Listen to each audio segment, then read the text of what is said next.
اگر کوئی یہ سمجھتا ہے کہ مسلمانوں کے پاس اتنی قوت نہیں ہے جو امریکہ سے مقابلہ کر سکے، یہ بھی ٹھیک ہے، لیکن ہم مومن ہیں، اور مومن ہے تو بے تیغ بھی لڑتا ہے سپاہی، ایمان کی قوت ہے۔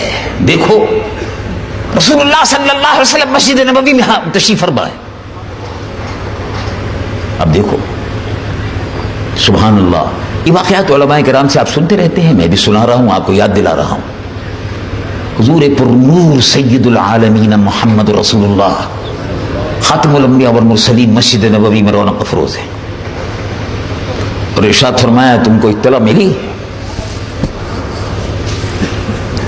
کہ مکے کے کافروں نے، ابو جہل نے، اس کے حوالیوں نے، اور جو اس کے ساتھی ہیں، انہوں نے ہم سے مقابلے کی ٹھان لی ہے، مسلمانوں کو ختم کرنا چاہتے ہیں، اور وہ یہ سوچتے ہیں کہ ہم نے ان کو مسلمانوں کو مکہ شریف سے پریشان کر کے، تنگ کر کے، ان کے دن اور رات ان کے لیے بندشیں پیدا کر کے، اقتصادی بائیکاٹ کر کے، تین برس تک شعب ابی طالب میں حضور پر نور صلی اللہ علیہ وسلم کا محاصرہ رہا، بائیکاٹ کیا گیا، کھانے پینے کی چیزوں کا بائیکاٹ، لین دین کا بائیکاٹ۔ تو انہوں نے سوچا کہ ہم یہ مسلمان جو ہیں یہاں سے نکل کر، اب مکے سے نکل کر مدینہ شریف میں چلے گئے، اب یہ مسلمان اگر مدینہ شریف میں اسی طرح رہے، قوت پکڑ جائیں گے، ان کو ابھی ختم کرو جا کے، یہ جو یہاں سے گئے ہیں یہ، اور جو مدینہ شریف کے اندر ہیں وہ، ان سب کو مارو۔ یہ پروگرام بن رہے تھے ان کے۔ حضور پر نور صلی اللہ علیہ وسلم کو اطلاع ملی تو آپ نے ارشاد فرمایا صحابہ بولو کیا مشورہ ہے؟ مکے کے کافر جو ہیں وہ تیاری کر چکے ہیں، اور ان کا لشکر جرار مسلمانوں پر حملہ آور ہونے والا ہے، اور مسلمان اس وقت تھوڑی تعداد میں تھے، بڑی بے سر و سامانی کا عالم تھا، بہت سے مسلمان مکہ معظمہ میں اپنی جائیدادیں، اپنے بچے، اور بعض اپنی بیویاں، اور بعض اپنے خاندان کے لوگوں کو، مال تجارت کو، سامان تجارت کو، دکانوں کو چھوڑ کر، ایمان بچا کر ہجرت کر کے مدینہ شریف میں آ گئے تھے، ایمان بچانے کے لیے۔ مال چھوڑ دیا، جائیدادیں چھوڑ دی، بیوی بچے چھوڑ دیے بعض نے تو، اور اس کے بعد جان بچانے کے لیے آ گئے؟ نہیں۔ مال بچانے کے لیے آ گئے؟ نہیں۔ جان بچانے کے لیے آ گئے؟ نہیں۔ ایمان بچا کر لے آئے، اور ایمان پر جان، ایمان پر جان بھی قربان، اور مال بھی قربان، اور بیوی بچے بھی قربان۔ رسول اللہ کے ساتھ مدینہ شریف میں پہنچ گئے، ہاتھ پاس مدینہ شریف میں پہنچ گئے۔ تو یہ مسلمانوں کی بے سر و سامانی کا عالم تھا۔ حضور نے فرمایا کہ وہ آ رہے ہیں، بولو کیا کرنا چاہیے؟ مدینے میں رہ کر دفاع کریں، مدینے میں رہ کر دفاع کریں، کیا کریں؟ صحابہ سے حضور فرما رہے تھے مشورہ دو، کیا کرنا چاہیے؟ تو صحابی رضی اللہ عنہ کھڑے ہوئے، اور انہوں نے عرض کیا کہ یا رسول اللہ صلی اللہ علیہ وسلم، ہم قوم موسیٰ نہیں ہیں، ہم قوم موسیٰ نہیں ہیں۔ یہودیوں نے اپنے پیغمبر بزرگ سے کہا، جب پیغمبر بزرگ نے کہا چلو جہاد کے لیے، تو جہاد پچھلی امتوں میں بھی تھا، دین الہی، اللہ کے دین کی سربلندی کے لیے جد و جہد کرنا، اسلام کو روح زمین پر غالب کرنا، رسول اللہ کے لائے ہوئے نظام کو نافذ کرنے کی جد و جہد کرنا، یہ جہاد ہے۔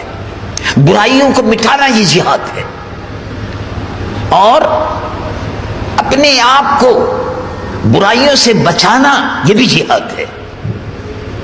اس کو جہاد اکبر بھی کہا جاتا ہے۔ برائیوں سے بچنا، زنا سے بچنا، حرام سے بچنا، جھوٹ سے بچنا، غیبت سے بچنا، جوا اور شراب سے بچنا، بدکاری اور حرام کاری سے بچنا، نفس پر قابو پانا، یہ بھی جہاد ہے۔ اس کو جہاد اکبر کہا جاتا ہے۔ جب حضور پر نور صلی اللہ علیہ وسلم کا مدینہ منورہ شریف میں داخلہ ہوا، ایک موقع پر ارشاد فرمایا رجعنا من الجہاد اصغری الی الجہاد الاکبر، کما قال علیہ الصلوۃ والسلام۔ یہ بھی جہاد ہے، نفس کے خلاف جہاد، روزہ رکھنا اور تمام جتنی بھی خواہشات نفسانی ہیں ان کو دبائے رکھنا، بھوک اور پیاس پر غلبہ حاصل کرنا، برائیوں سے بچنا اور نیکیوں کو پھیلانا، یہ بھی جہاد ہے۔ تو اللہ کے، اور ظلم جہاں ہو رہا ہو اس کو مٹانے کی جدوجہد کرنا، یہ بھی جہاد ہے۔ افغانستان میں اس وقت ظلم ہو رہا ہے، اس ظلم کو روکنا اور ظالم کے ہاتھ کو توڑنا، یہ بھی جہاد ہے۔ فلسطین میں ظلم ہو رہا ہے، یہودی بے گناہ مسلمانوں کو شہید کر رہے ہیں، اس ظلم سے اس کا ہاتھ روکنا، اس کو توڑنا، یہودی کو ہاتھ کو توڑنا، اس کی شوکت اور قوت کو ختم کرنا، یہ بھی جہاد ہے۔ کشمیر کی سرزمین پر بے گناہ مسلمانوں کا قتل عام ہو رہا ہے، خواتین اور بچوں کی تباہی اور قتل و غارت گری ہو رہی ہے، مسلمان خواتین کی بے حرمتی ہو رہی ہے، معصوم بچوں کو قتل کیا جا رہا ہے۔ 75,000 اب تک کشمیر میں مسلمان مجاہدین شہید ہو چکے ہیں، اور آزادی کی جدوجہد ہندو کی غلامی کے خلاف، ہندو کے ظلم اور استبداد کے خلاف کشمیر میں جنگ جاری ہے، یہ جہاد ہے۔ افغانستان میں امریکی اور روسی اور بھارتی فوجوں کے خلاف، یہ جو شمالی اتحاد ہے اس کے خلاف جو جدوجہد ہو رہی ہے، یہ بھی جہاد ہے۔ اور یہ سب جہادی قوتیں ہیں، اور ہم یہ عقیدہ رکھتے ہیں کہ الجنت تحت ظلال السیوف، جنت تلواروں کے سائے میں ہے۔ جس کو جنت کی تمنا ہے، جس کو جنت کی آرزو ہے، اس کو اللہ کی راہ میں خون بہانا ہے، اور جو خون بہا دیتا ہے وہ موت نہیں ہے، شہید کی جو موت ہے وہ اس کی حیات ہو جاتی ہے۔ تو اس لیے میرے عزیز محترم بھائی، جب رسول اللہ نے فرمایا بولو بھائی کیا کرنا ہے، تو صحابی رضی اللہ عنہ نے جواب دیا ہم قوم موسیٰ نہیں ہیں۔ قوم موسیٰ نے کیا کہا تھا؟ حضرت موسیٰ نے کہا بھائی جہاد کے لیے تیار ہو، دیکھو اب جہاد کے لیے تیار ہو جاؤ، بڑا من و سلوہ تم نے کھایا ہے، بڑا حلوہ کھایا ہے، ہم کو بھی بعض لوگوں نے حلوے پہ لگا دیا ہے، اس لیے جہاد میں سستی آ جاتی ہے۔ بعض جاہل پیروں نے اور بے عمل واعظوں نے اور مولویوں نے ہم کو بھی سستی اور ڈر پیدا کر دیا، ہاں جہاد کے خلاف تقریر ہوگی، حکومت ناراض ہو جائے گی۔ حکومت کی ناراضگی سے کیا ہوتا ہے؟ حکومت کیا کر لے گی؟ بولو بھائی حکومت کیا کر لے گی؟ حکومت خود آنی جانی ہے، ہمارا کیا بگاڑ لے گی؟ ارے بھائی ہے یا نہیں؟ حکومت خود آنی جانی ہے بھائی، سب آنی جانی ہے، حکومت کیا بگاڑ لے گی؟ کیا ڈرنا کسی سے؟ اللہ باقی من کل فانی، باقی سب فانی، آنی جانی، سب پھاٹ پڑا رہ جائے گا جب دانت چلے گا بنجارا۔ انہوں نے کہا کہ بھائی سامنے یہ عمالقہ رہتے ہیں، یہ قوم، اس میں جہاد کرو چلو۔ کیا جواب دیا انہوں نے؟ قرآن مجید و فرقان حمید میں حضرت موسیٰ علیہ السلام کا یہ مکالمہ نقل کیا۔ حضرت موسیٰ نے کہا چلو بھائی جہاد کرو، من و سلوہ، حلوہ، گوشت، میٹھا میٹھا، شہد جیسے میٹھا، من پھر سلوہ، یہ منہ کو لگ گیا تھا، بس وہ یہی کرتے تھے، من و سلوہ، مگن ہو گئے، مفت میں مل رہا تھا سر۔ تو کہا، حضرت موسیٰ کو جواب دیا، رب العالمین جل جلالہ عما نوالہ ارشاد فرماتا ہے، انہوں نے کہا اذهب انت وربک فقاتلا انا ہاہنا قاعدون۔ آپ جائیے اے موسیٰ، آپ جائیے اور اپنے خدا کو ساتھ لے جائیے، آپ جائیے اور اپنے خدا کو ساتھ لے جائیے، جب یہ علاقہ جب فتح ہو جائے تو پھر آپ ہمیں بلا لیجیے، ہم بستیوں کو بسا دیں گے، ہم کھیتوں کو ہریالا کر دیں گے، ہم گھروں کو آباد کر دیں گے، آپ اور آپ کا خدا لڑے بستیوں کو فتح کر لے، پھر آپ ہمیں دعوت دیجئے، پھر ہم وہاں جا کے بس جائیں گے. یہ جواب تھا. تو رسول اللہ حضور پر نور خاتم الانبیاء والمرسلین، عرشیوں کے آقا اور فرشیوں کے داتا محمد رسول اللہ صلی اللہ علیہ وسلم نے جب حضور پر نور نے ارشاد فرمایا، بولو صحابہ کیا رائے ہے؟ سبحان اللہ، مسجد نبوی میں کسی نے یہ نہیں کہا کہ صاحب ہم کو تو آپ نے نماز، روزہ، حج و زکوٰۃ بتایا تھا، اب یہ سیاست سے ہمارا کیا تعلق؟ کون آ رہا ہے، کون جا رہا ہے، کون لڑ رہا ہے، کون نہیں لڑ رہا، مارو کاٹو بھاگو دوڑو، یہ تو سب سیاسی باتیں ہیں. اگر 14ویں صدی کے جاہل وہاں موجود ہوتے تو یہ یہی کہتے رسول اللہ سے کہ صاحب یہ تو سیاسی باتیں آپ مسجد میں کر رہے، یہی کہہ دیتے. لیکن سبحان اللہ، وہ صحابہ تھے، وہ صحابی تھے، صحابہ تھے. صحابی کھڑے ہو گئے، انہوں نے عرض کیا، حضور حکم فرمائیے، حضور حکم فرمائیے، اے اللہ کے محبوب آپ حکم فرمائیے. ہم آپ کا جیسے ہی حکم ہوگا آپ کے دائیں، آپ کے بائیں، آپ کے پیچھے، آپ کے آگے اپنی جانوں کا نذرانہ پیش کرتے چلے جائیں گے. حکم فرمائیے یا رسول اللہ. اور اے اللہ کے محبوب اگر آپ حکم فرمائیں گے تو سمندر میں کود جائیں گے. حکم فرمائیے. یہ تھے رسول اللہ کے صحابہ، یہ تھے رسول اللہ کے دیوانے متوالے، نبی کے دیوانے اور مستانے، جذبہ شہادت سے سرشار، جو یہ سمجھتے تھے کہ یہ شہادت ہے مطلوب و مقصود مومن.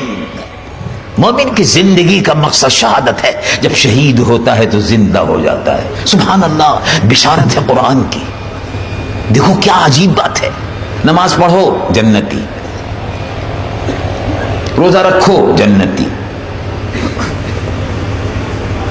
اللہ کا دیدار کر لو. الصوم لی، روزہ میرے لیے، اور اس کی جزا بھی اللہ رب العالمین فرماتا اس کی جزا میں خود ہوں. رکھو،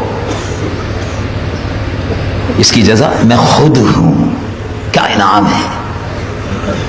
حج کرو گناہ معاف ہے، زکوٰۃ دو جنتی ہو. سبحان اللہ. اور جہاد کرو تو جب جہاد کرو گے تو کیا ملے گا؟ رب العالمین جل جلالہ عما نوالہ ارشاد فرماتے ہیں وَلَا تَقُولُوا لِمَنْ يُقْتَلُ فِي سَبِيلِ اللَّهِ أَمْوَاتٌ بَلْ أَحْيَاءٌ وَلَٰكِن لَّا تَشْعُرُونَ. جو شہید ہے، جو شہادت گاہ الفت میں قدم رکھتا ہے، جس کی گردن کٹتی ہے اسلام کی سربلندی کے لیے، جس کی گردن کٹتی ہے سنت مصطفیٰ کے لیے، اس کی ادائیگی کے لیے، وہ مردہ اس کو مت کہو، وہ زندہ ہو گیا. اللہ اللہ، تم کو احساس نہیں، شعور نہیں ہوگا، وہ زندہ ہے. شہید زندہ ہے. سبحان اللہ. شہید امتی ہے. امتی شہید کو یہ مرتبہ ملا کہ ہمیشہ کو زندہ ہو گیا. تو جس نبی کے صدقے میں زندگی مل گئی ہمیشہ کے لیے، اس نبی کا مرتبہ کتنا بلند ہوگا، اس کی حیات کا عالم کیا ہوگا، اس نبی کی حیات کا عالم کیا ہوگا صلی اللہ علیہ وسلم. تو حضور نے ارشاد فرمایا تو تیاری کرو. مسلمان غریب تھے، مسلمانوں کے پاس ہتھیار نہیں تھے، کسی کے پاس تلوار نہیں تھی، لکڑی کے ڈنڈے تھے، بلن تھے، ٹوٹے ہوئے تھے، تلواریں ٹوٹی ہوئی بھی تھی. کچھ بہت سے صحابہ کے پاس، بے شمار صحابہ کے پاس سواری نہیں تھی. اور 120 میل 120 کلومیٹر دور بدر کے میدان میں جا کر مقابلہ کرنا تھا. تو 120 کلومیٹر پیدل چل کر صحابہ گئے. حضور پر نور صلی اللہ علیہ وسلم کے صحابہ نے میدان جہاد میں، بدر کے میدان میں رسول اللہ کے دائیں اور بائیں قربانی دی. کافر 1000 تھے، رسول اللہ کے ساتھی 313 تھے. اپنی جانوں کا نذرانہ پیش کرتے رہے، رسول اللہ پر قربان ہوتے رہے، حضور کو دیکھتے تھے اور میدان جہاد میں کود پڑتے تھے. کسی صحابی رضی اللہ عنہ کو بھوک لگ رہی تھی، آئے اور کھجور کھانے والے تھے کہ کسی نے کہا کہ دشمن سامنے آ گیا ہے، کھجور پھینکی. کھاتے ہوئے کھجور کو بھوک لگ رہی تھی، پھینک دیا اور کہا جنت کی حوریں انتظار کر رہی ہیں، چلو. کھجور پھینک دی، میدان جہاد میں شامل ہو گئے. یہ جذبہ تھا رسول اللہ کے صحابہ کا.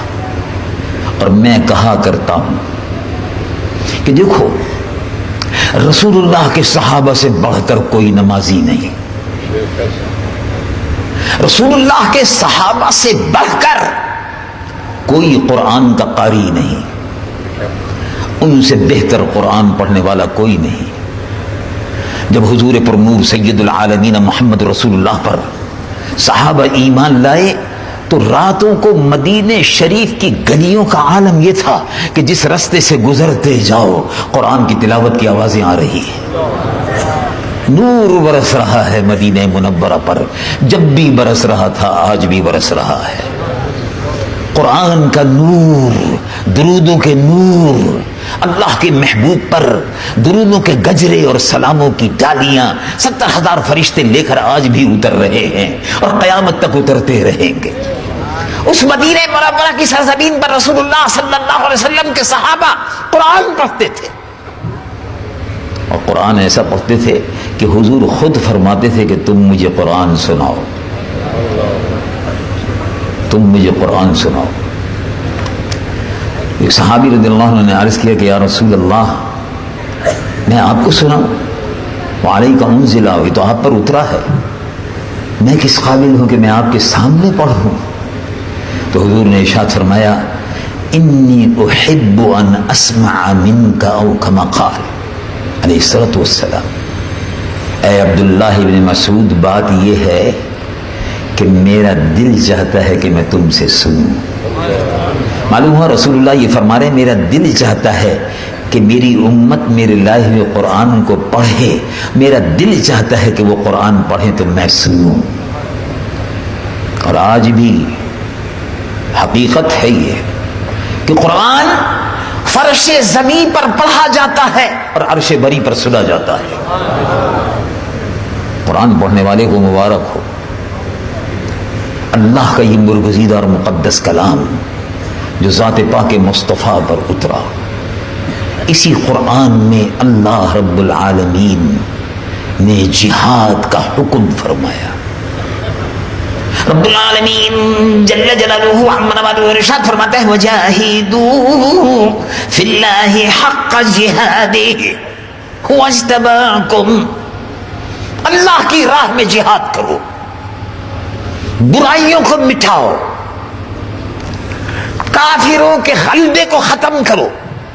جب عیسائی دنیا اور یہودی اور ہندو تم کو چیلنج کرے مٹانے کے لیے تو تم بھی جذبہ جہاد سے سرشار ہو کر لا الہ الا اللہ محمد رسول اللہ پڑھتے ہوئے میدان جہاد میں کود جاؤ. اب پاکستان کی طرف خطرہ بڑھ گیا ہے. اب پاکستان کے مسلمانوں کو تیار رہنا چاہیے. اب یاد رکھو، امریکہ کا مقصد افغانستان میں اسامہ بن لادن اور طالبان نہیں تھے. یہ خبیث، یہ شیطان امریکہ اور برطانیہ اور یہودی اور ہندو مل کر سازشیں کر رہے ہیں، پاکستان کے ایٹمی پروگرام کو ختم کرنا چاہتے ہیں. لیکن انشاءاللہ مجھے یقین ہے اور میں اور ہم سب دعا کرتے ہیں کہ اللہ تبارک و تعالی ہماری فوج کو اللہ تبارک و تعالی